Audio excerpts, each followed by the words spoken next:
La connaissance que le fils prodigue eut du père après sa nouvelle naissance fut entièrement nouvelle,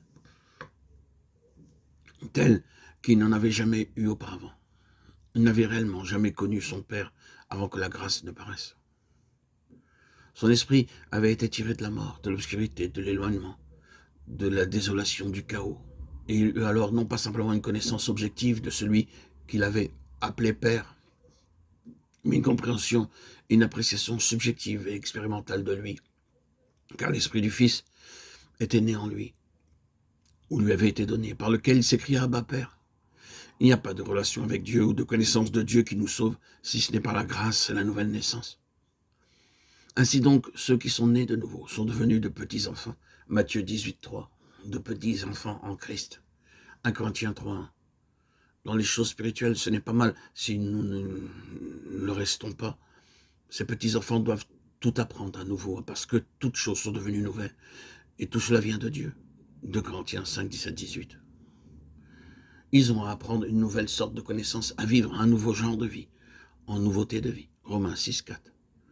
Paul nous dit que nous devons nous conduire comme étant devenus vivants de mort que nous étions. Romains 6, 3. Il nous faut apprendre que notre vie naturelle, ne peut pas faire la volonté de Dieu. Vivre comme Dieu nous le demande ou faire l'œuvre de Dieu. Cela n'est possible que par sa vie de résurrection.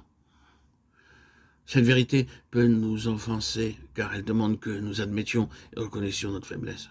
Elle nous demande de confesser que si, en nous-mêmes, pour tous les desseins de Dieu, nous sommes impuissants et indignes, et que par nous-mêmes, nous ne pouvons rien faire. Le culte qu'a l'homme naturel pour la force, la capacité, le pouvoir, le succès, éprouve un terrible échec lorsqu'il se trouve en présence de cette déclaration que le triomphe universel de Christ sur des hiérarchies plus puissantes que celles de la chair et du sang est établi, parce qu'il a été crucifié dans sa faiblesse. 2 Corinthiens 13, 4.